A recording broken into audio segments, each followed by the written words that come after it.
ciblek ki ayu, malah mungkin ora payu. Umpama ayu malah mungkin ora payu. Atau mungkin nak ciblek ayu ki malah mungkin dadi purel. Tapi karena ciblek itu dikasih sedemikian rupa, justru disyukuri kemudian menjadi rezeki. Amin Allahumma amin. Kalau mungkin mancung, ciblek malah cepat mati karena bekane boros.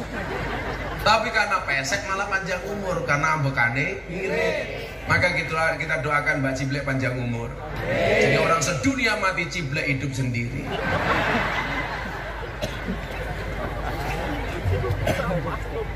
Demikian juga umur yang diberikan oleh Allah kepada bangsa Indonesia. Sudah 78 tahun. Ini kalau usia manusia, Rasul mengatakan a'maru ummati baina sittin wa sab'in. Usia umatku hanya antara 60 sampai 70 tahun. Pak Bupati, usianya sekarang berapa, Pak? 67. Ini berarti kalau prediksi 60 sampai 70 tahun ya jatahnya Pak Bupati ya tinggal 3 tahun lagi. Karena Nabi mengatakan apa? Jarang yang lebih dari itu. Tapi juga tidak mustahil. Saya masih punya jamaah di Semarang, Mbah Asrori, usianya 102 tahun. Beliau ditabrak orang itu 49 kali. Tulangnya patah itu sampai 49 kali. 102 tahun tapi makan kambing masih berani, makan jeroan masih berani. Bahkan beliau biasa makan jeroannya usus. Saya tanya, Mbak, kok jenengan sampai 102 tahun apa rahasianya? Ternyata Bapak Ibu, rahasia dia cuma satu. Setiap Jumat pagi sudah selama 35 tahun beliau sedekah nasi bungkus setiap Jumat 250 bungkus. Setiap Jumat. Padahal usianya sudah 102 tahun. Ini mungkin orang yang punya uang saja nggak sanggup.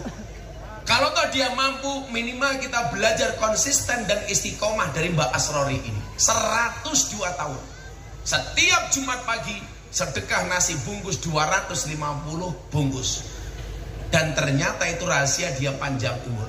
Datang ke pondok saya, Mbah, ngersake dahar nopo? Daging kambing saja, Gus. Padahal usia-usia di bawahnya makan daging kambing masih mikir, Pak. Ini 102 tahun masih makan daging kambing. Masih bisa makan sate, masih bisa makan tongseng, masih bisa makan tengkleng. Gak ada penyakit. Padahal mohon maaf, orang begitu masuk usia di atas 50 tahun biasanya kebak penyakit. Dikasih kopi manis gak berani, katanya diabetes. Makan bakmi nggak berani pakai telur, katanya kolesterol. Makan mie nggak berani, katanya asam urat. Ini semuanya masih dimakan. Kalau saya beda kasus. Kalau saya dari dulu membiasakan minum kopi tanpa gula. Karena ini untuk kesehatan saya, bukan karena saya penyakit gula. Kata Mbak Ciblek, Pak Bupati, orang kalau penyakit gula itu ciri-cirinya satu, sudah nggak bisa ngaceng, Pak. Itu benar.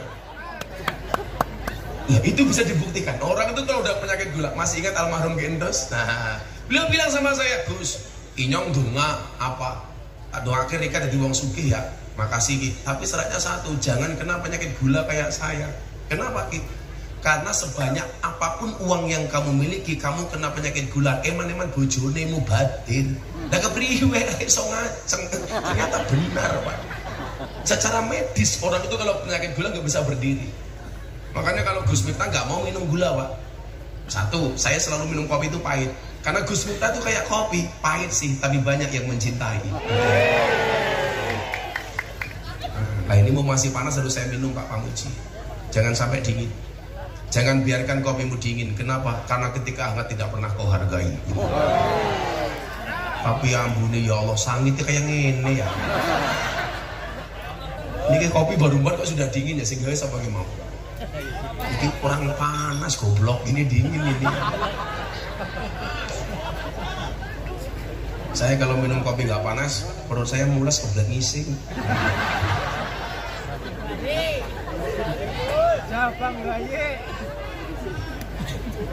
Lagian baru di Cilacap ya pengajian pakai magicom ya. Apa-apa.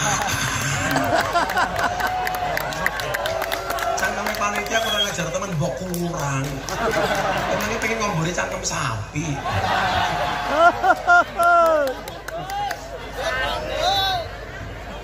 Semangat teman. Saya ngaji sudah 20 tahun lebih, baru ini di suku Magicom.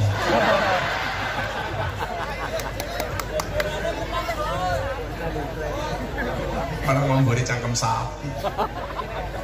Itu kalau diminum Mbak Ciblek, langsung tambah tinggi sak Magicom. Nah, 78 tahun usia yang Allah berikan untuk bangsa Indonesia. Tentunya begitu banyak suka dan dukanya perjalanan selama 78 tahun. Saya orang yang selalu menghargai sejarah.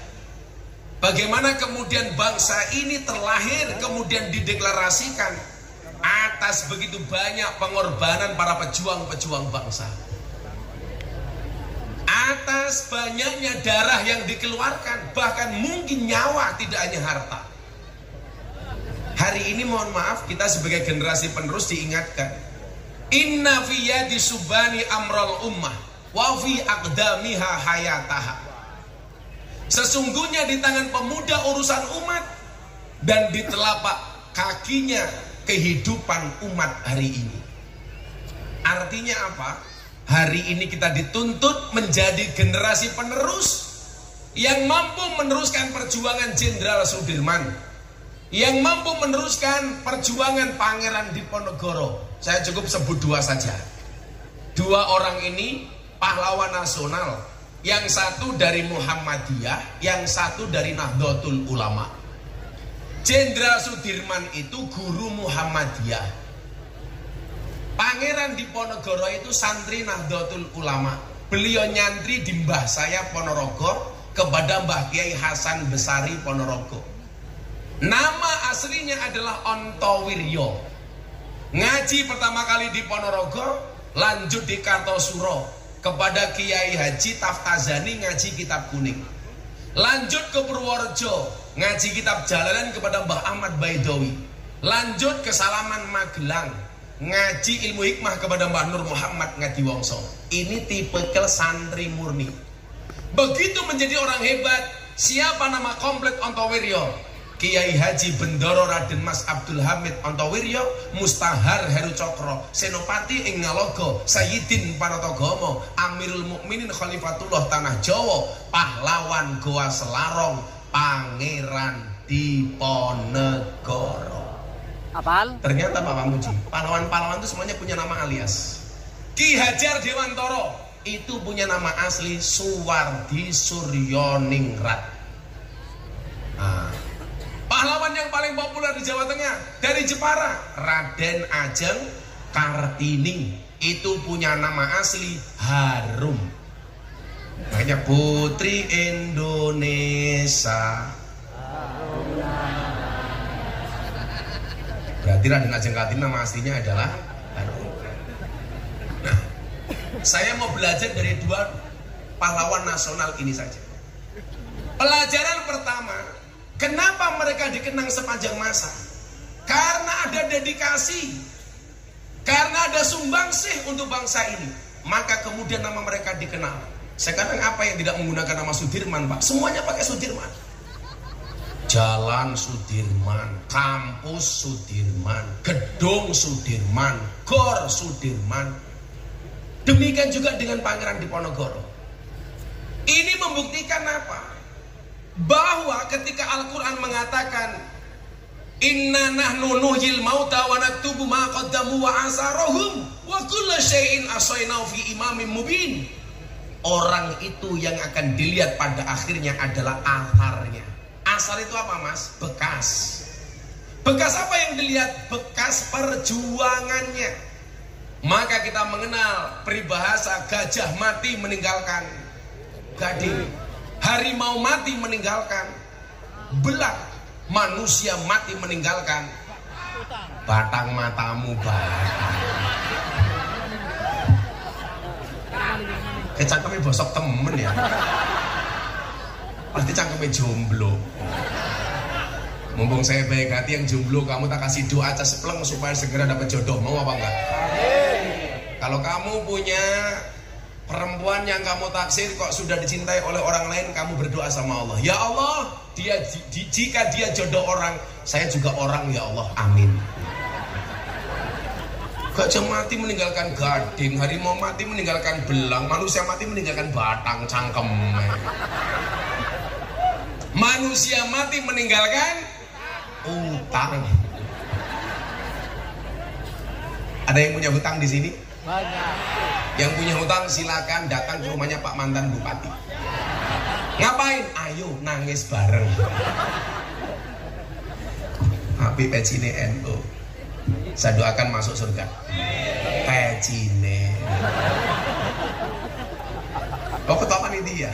Pantesan rupanya kayak kotak infak. Panitia.